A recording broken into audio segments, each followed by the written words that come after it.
Bueno, 2 días que han dado mucho que hablar y mucho que analizar. Vamos a conversar al respecto con el analista Carlos Correa. ¿Cómo estás, Carlos? Muy buenas tardes.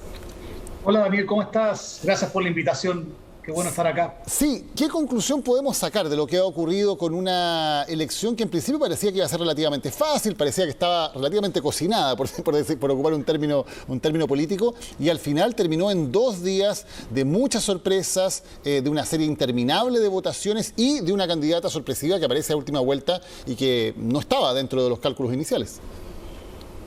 O sea, yo creo que hay dos etapas. La primera, esta especie de maratón de votaciones, lo que demostró, y a mí por lo menos me nació la preocupación si efectivamente la convención va a ser capaz de lograr acuerdos para tener un texto constitucional que proponerle al país. Hay que recordar que ellos necesitan para cada uno de los artículos de la propuesta constitucional 2/3 de los votos, o sea, 104 votos, y ayer lo que uno veía es que no había ningún colectivo capaz de juntar una mayoría simple de más de 78 votos. Entonces, eso efectivamente era preocupante, y a medida que avanzaba la votación y que subían y caían nombres, y que uno más escuchaba todo tipo de rumores respecto a acuerdos que había por la vicepresidencia, de grupos que efectivamente se habían puesto más duros, más allá de la contingencia en particular, es efectivamente la convención existía capacidad o no de negociar y ponerse de acuerdo. Ese creo que era un punto complejo, y creo que en efecto el desafío de la mesa que van a encabezar María Elisa Quintero y Gaspar Domínguez va a ser recuperar esa reputación, porque creo yo que quedó dañada el tema. La gente valora mucho que los constituyentes tengan capacidad de negociar. De hecho, en el estudio que hicieron la Chile y la Católica, que se llama Tenemos que hablar de Chile, lo que más valora la gente, 84% de la gente encuestada, es que los constituyentes y las constituyentes sean capaces de ponerse de acuerdo para proponer un texto al país. Ese creo que es el valor más delicado que se puso ayer en riesgo. Carlos, se había hablado mucho de esta especie de eje ordenador de la convención en sus primeros 6 meses del Frente Amplio y el colectivo socialista, ¿no? Que de alguna manera habían ordenado la discusión. Se decía incluso que ese mismo eje podía ser de alguna manera un eje también que se repitiera en el gobierno de Gabriel Boric. Lo que ha ocurrido entre ayer y hoy día, donde finalmente es elegida una presidenta sin el voto ni del Frente Amplio ni del colectivo socialista, ellos quedan absolutamente fuera de la mesa, ¿pone esa situación en riesgo o en peligro y hace más difícil el hecho de poder llegar a estos acuerdos, el hecho de que ahora la mesa esté dominada por independientes, que de alguna manera estos sectores políticos que parecían más consolidados parezcan haber perdido poder? Primera cosa, lo que pasó es una alerta. Yo estoy de acuerdo contigo, Daniel, que es una alerta respecto a las dificultades que va a tener el gobierno de Gabriel Boric para poder llevar a cabo su agenda, que es muy ambiciosa. Hay que recordar también que tanto el Senado como la Cámara de Diputados tienen también una dispersión de fuerzas políticas bastante amplia. No tanto como la convención, pero también hay ahí, por ejemplo, en el caso de la Cámara hay 6 diputados del Partido de la Gente que pueden ser los decisivos para una votación u otra. En el caso del Senado, también hay el gobierno no tiene mayoría en el Senado, y por tanto la tarea que uno saca de lo que pasó es que hay que mejorar las capacidades de negociación, y de repente hay que sacar también del lenguaje político esta cosa que toda negociación es una cocina. La negociación es una parte fundamental de la política, y es una parte fundamental también para formular políticas públicas y sacar adelante programas de gobierno, en especial en un clima político donde hay una gran dispersión de la fuerza. En Chile no tenemos una fuerza dominante, no tenemos la concertación de los 90, o en su momento la primera elección del presidente Piñera, donde la derecha tenía un gran porcentaje. Lo que tenemos es una política muy atomizada, y por tanto aquí lo que va a primar es la capacidad de poder negociar y poner de acuerdo a distinta gente, saliendo un poco de repente de estos juegos de negociación de suma cero, y pensando siempre cómo salirse de este esquema, lo que llaman muchos expertos la negociación en 3D, para buscar acuerdos más allá de repente de mis posiciones y ser capaz de ceder. Creo que la convención lo evidenció hoy con María Elisa Quintero y Gaspar Domínguez, que en efecto pensaron en soluciones creativas distintas, en 2 personas ligadas al tema de la salud independiente, personas valoradas,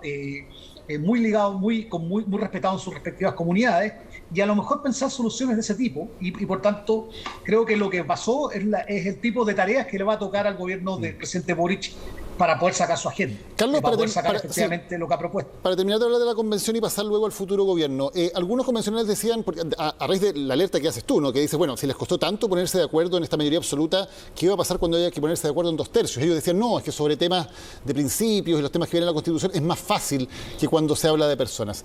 ¿Es cierto eso o puede ser incluso más difícil poder llegar a acuerdos de 2/3 sobre los temas de los contenidos que va a tener la futura Constitución? Yo no creo que sea tan sencillo, porque también cada uno de los constituyentes tiene un programa de gobierno y cada uno de los constituyentes y además los grupos tienen distintas posiciones respecto a temas importantes, como por ejemplo la propiedad, el rol de los temas ambientales. En algunas de las comisiones, algunos constituyentes, por ejemplo, hablaban de decrecimiento, otros hablaban de considerar ciertas cosas como estratégicas, y todos tienen un discurso que además de eso también quieren defender. Entonces, no es tan sencillo ponerse de acuerdo en temas que son tan trascendentales, porque todos van a sentir que están renunciando a algo que le prometieron a la gente. Entonces, por eso hay que pensar otro tipo de negociación que no sea tipo suma cero, que yo gano y tú pierdes, sino de tratar de construir un acuerdo distinto. O sea, en vez de pensar ganó el Frente Amplio, perdió el PC, diciendo, bueno, busquemos dos personas independientes valoradas y pongámonos a ello y que todos nos quedemos tranquilos, todos cedemos algo. Pero por eso yo no creo que sea más sencillo ponerse de acuerdo en los temas de la Constitución, considerando que hay tanto en juego. Te pongo un ejemplo, mira, Daniel, acuérdate, hace poco la discusión que se dio sobre el tema de si tenemos un régimen parlamentario, un régimen presidencial o semipresidencial, y salieron a decirse de todo en los medios. Y todo a decir como que era casi un tema de principio. Y en realidad lo que queremos es un buen sistema para gobernar. Pensar distinto quizás va a ser lo necesario en este tiempo, tanto para la convención y sin duda después para el gobierno, y pensar en soluciones que no sean las típicas de yo te doy A y tú me das B y transamos en una especie de negociaciones lineales. Pensar cómo nos ponemos de acuerdo y en soluciones distintas. Carlos, hablemos de lo que pasa con la conformación del futuro gobierno. Llevamos ya 2 semanas y media desde la elección y todavía no está claro cuál es la coalición que va a soportar el gobierno en términos de tener presencia en el gobierno, en términos de tener presencia en el gabinete. No está claro si va a ser solo Apruebo Dignidad, si entra el Partido Socialista, si entran otros partidos o se llaman nombres de otros partidos. Ha habido ahí explicaciones un poco contradictorias con este tema de los anillos por un lado. Luego, al parecer, Gabriel Boric, finalmente el presidente electo, llama a conversar al PPD y el Partido Liberal. Hemos sabido ahora que se va a reunir mañana con Carmen Frey, la presidenta de la Democracia Cristiana. Tuvieron una conversación telefónica en el día de hoy. ¿Cómo ves este proceso de conformación? ¿Ha sido desordenado o se ve una lógica en lo que está haciendo el equipo del presidente electo para definir finalmente desde qué elenco se va a definir el futuro gabinete?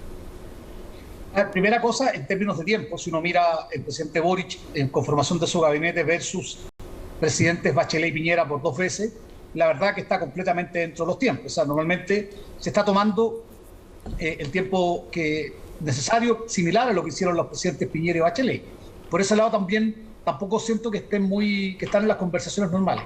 Ahora, en efecto surgió esta teoría de los anillos, que es muy rara, y surgió de una filtración de una reunión del presidente Boric con Apruebo Dignidad, y por tanto alguien de sus partidos o movimientos lo filtró a los medios y generó una confusión.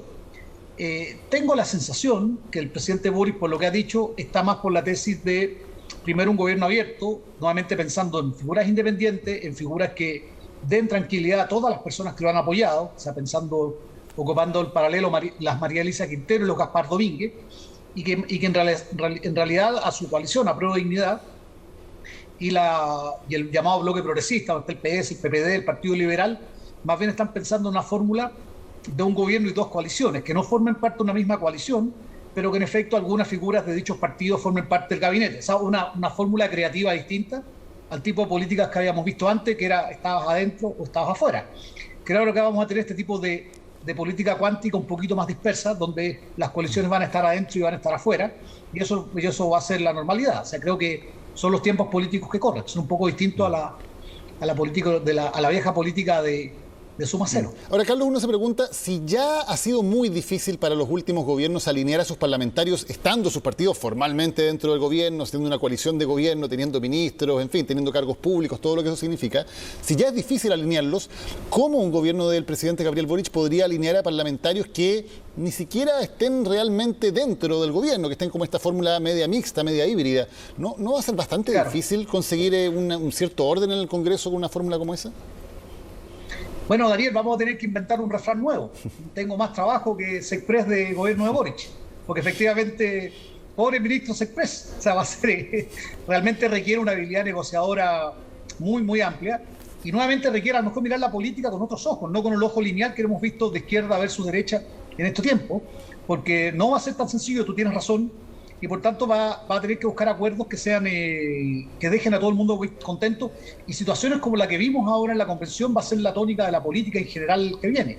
Largas discusiones, votaciones, votaciones que efectivamente va a ser difícil ponerse de acuerdo, búsqueda de soluciones distintas, y por tanto para mí el cargo más difícil del gobierno del presidente Boric es el de Sexpress, que va a tener que lidiar con un Congreso muy, muy atomizado y donde todos van a querer aparecer. No solamente los partidos chicos, el Partido de la Gente, o la Democracia Cristiana, o la oposición, sino los propios partidarios de Boric, porque efectivamente dentro de esos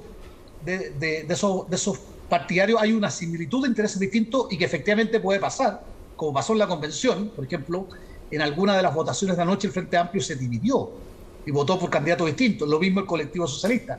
Eso perfectamente puede pasar en la Cámara de Diputados o en el Senado, y por tanto el Sexpress va a tener que tener una habilidad única y tratar de pensar las cosas de una manera distinta, así que va a tener mucho trabajo. Va a tener mucha pega, sin duda. Muchas gracias, Carlos, por habernos acompañado hoy. Muy buenas tardes. Muchas gracias, Daniel, que estés muy bien. Chao. Nos vamos a la pausa, ya volvemos con más.